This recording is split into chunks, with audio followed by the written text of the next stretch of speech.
Maya is a node-based software, which means that whenever we are doing an operation, what Maya is essentially doing is creating a node and connecting it to the existing model.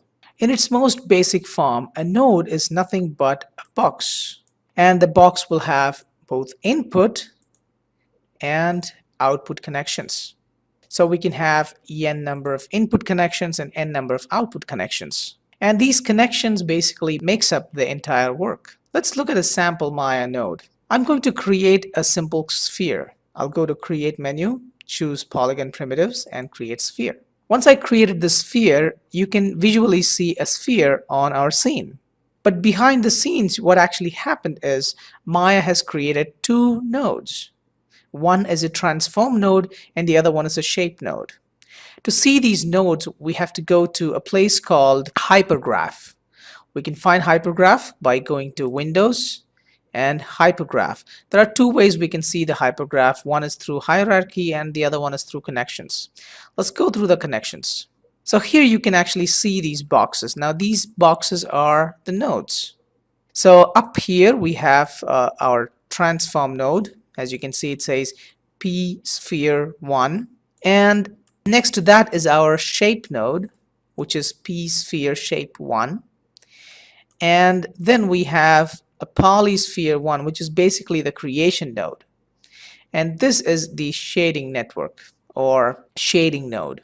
This will basically provide the color. Now, transform node is responsible for telling Maya where this object is with respect to the grid.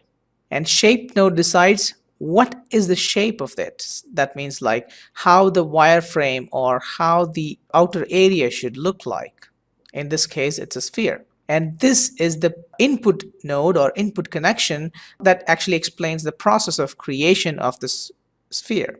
Now, depending on which one we have selected, it also changes the content in our channel box. Let me just drag this layers down.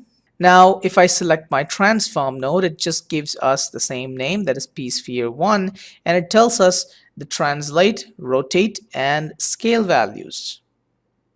If I select my shape node, it actually gives us the shape node's information, which basically has the input connection. As you can see, the input connection goes directly to the shape node.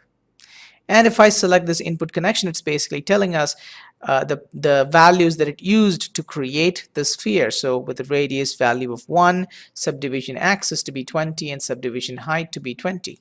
And this is connected to our shading group, which basically provides the material or the color or how the outside surface should look like. Now, if I remove the history information of the sphere, for example, it will just delete all the input connections that goes to that.